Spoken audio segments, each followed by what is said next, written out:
I have a different phone mount than what was in my commuter style intro. Spent a little money on this one and bought one of those rock forms that all the cool kids have, all the popular MotoVloggers have. By the same token, that also means I was able to use one of their discount codes and didn't spend as much. So far, I'd say it's worth it. That is rock solid. I'm a little nervous it's showing too many vibes into the phone, but it doesn't seem to matter. My last mount, that phone was flopping all over the place. It looked sketch as all get out, so you've probably seen it in a couple of the other vids if you watched. This was a lot cleaner, a lot better. I have no script. I am just talking. Stream of consciousness, baby. I hope the voice recorder on this phone actually runs this long. Yeah, but I winterize that. They do make quote-unquote better, or at least aftermarket anyway, seats for this bike, but they're somewhere between $400 and $700. That is a quarter to a third value of the motorcycle. I feel really stupid for spending that kind of dosh on this seat. I have spent a fair amount of money on other bits and pieces, probably equating to... Okay, go if you're going. Seriously, thank you.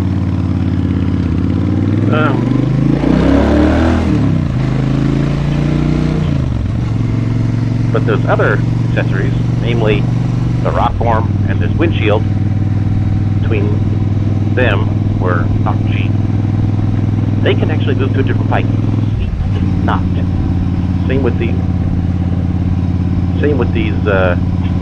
pegs. I've actually got real Kuryakins because they're the only ones that made these extended highway pegs that, according to reviews, didn't want to just break in half the instant you put them on. So yeah, between those, I mean seriously, between those and the windshield and the rock form, there's $500 handily, or more, I don't remember. Probably don't want to. But they can all go to a different machine, if I should so choose. Seat, less so, unless I buy another of the exact same one, which would be a little silly. Variety is the spice of life. Yeah, since I'm trying to talk and ride, I'm not going anywhere crazy and interesting. I need to do one maybe where I narrate, like that Highway 45. Highway 45 is awesome. By the time I do a Highway 45 run, I'm gone for 3.5 hours, which gets me a little bit of side eye when I get home. I think so. This winter, I will be doing maintenance, probably even doing some videos on maintenance. I'm going to do fork seals. There's going to be fork seals, caliper rebuilds, master cylinder rebuild for the brakes, caliper pads, and the like. And of course, with all of that, it will be new brake fluid, because pretty sure I would not be surprised if the fork oil isn't original. I'm almost positive the fork seals are original.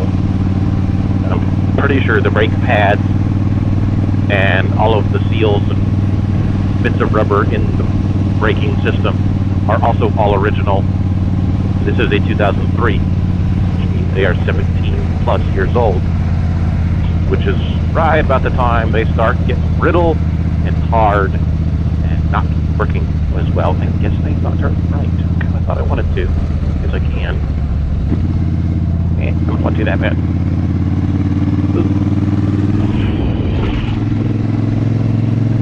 These are definitely mid-sets, not forwards. That's why I have the highway pegs. Actually like mids for riding, and the highway pegs just to change position a little bit on a longer run. Actually, this is comfortable, but I wouldn't want to be stuck this way the whole time. God help me, I know if I do like risers or something, then I don't know. I'm not convinced. Those ape hangers just look stupid. But then again, I wouldn't even... I'll go this way. Valley Road, that sounds fun. Then again, I wouldn't even do a modified exhaust if it didn't come to me that way. Loud pipe save lives is bull. Like, enough difference to matter. Because, I mean, if you're wanting to warn people in front of you, your exhaust points to the back. Frickin' pointless. So, yeah, no. Loud pipes, they don't hurt anything, but they don't save lives. If you like a loud bike, say so and own it. I don't care. I mean, I've ridden a loud machine. That Katana I had was basically straight piped. It was loud. Oh my god. You could hear me in the house from a mile back when I was leaving. It was nuts. Fun though. I wish I was doing videos then, because I could introduce everybody to all those machines properly. That is a lot of knick-knacky stuff. That was a little sketchy. Why keep going north?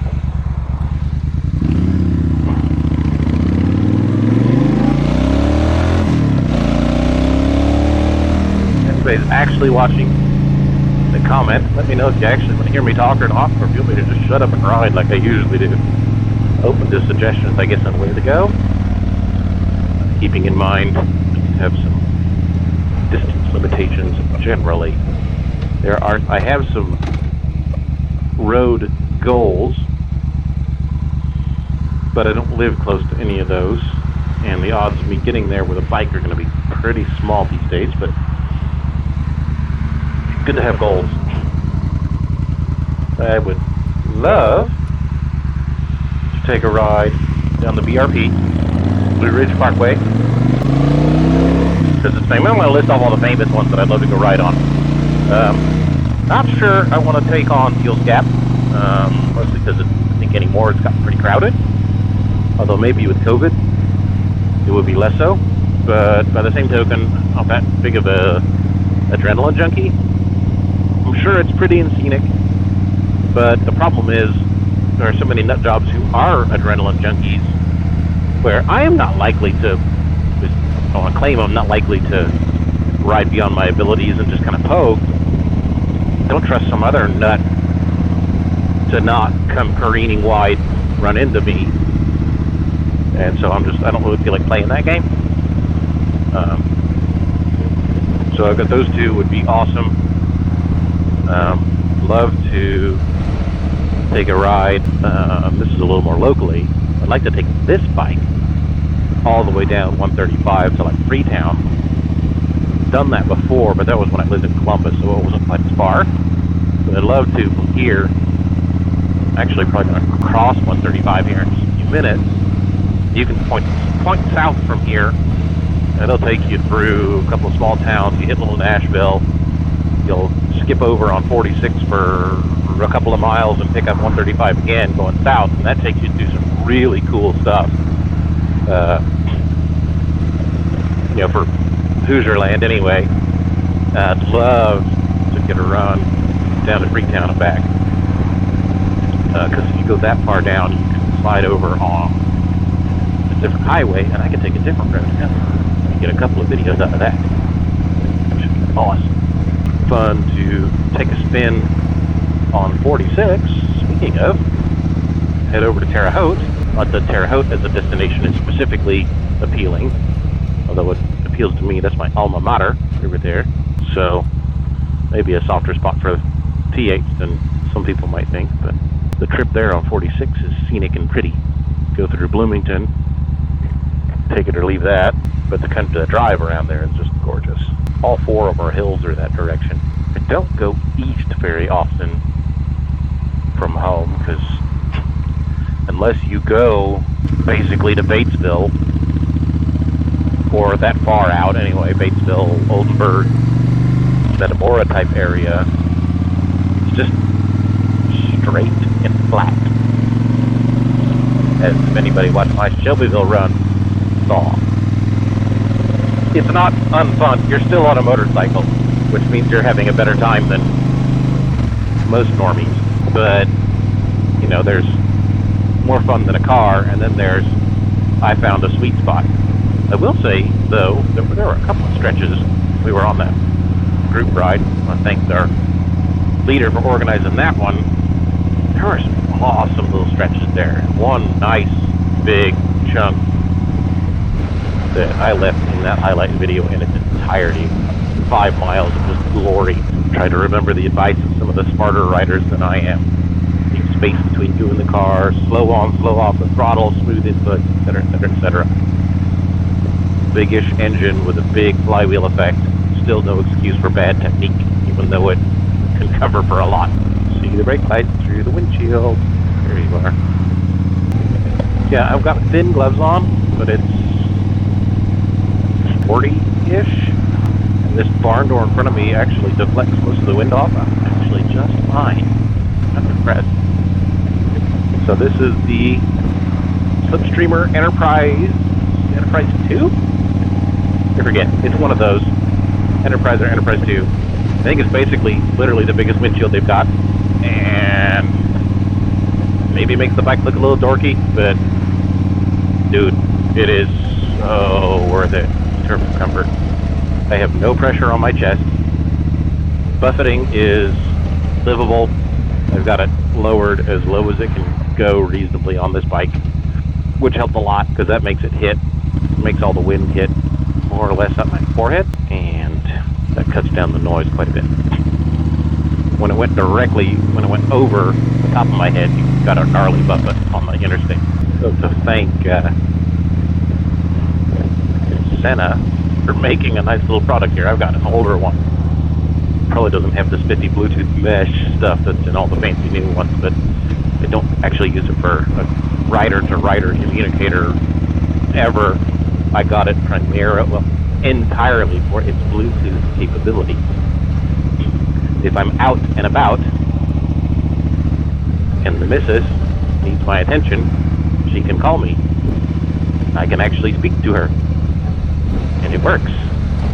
She can, unless I'm really ripping on it, basically doesn't even necessarily know I'm on the bike. I mean, obviously she'll know, but anybody else calls me, they wouldn't necessarily know. It's pretty good. Now, if I do one of these numbers, you find out real quick, but that's about it. Ponied up the $5 for $5 extra to get the one with the FM radio in it because that's kind of convenient. You don't suck down your phone's battery or data or whatever to play music on the phone, although you can, and I do that some too. But when I commuted to work before Corona Champ put everybody at home, I could turn it to the local news station and pick up the traffic and stuff on the way up to and from work. It's super nice.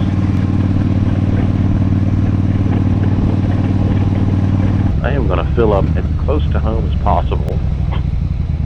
I'm going to throw some stable in the tank. Pour, drip, dribble. And the last mile or two on the way home should get that thing spinning carbs. In theory, that'll make it so it starts in the spring. Probably not, but it'll at least keep it from gumming it up real bad. Time for fuel. And it's a close enough quick trip to home that I ain't going to turn all this stuff back on. So, for everyone who watches, thank you. For everyone who don't, well, you have no idea. I do this because it's fun. Once it stops being fun, I'll probably stop doing it, but I don't see that happening anytime soon.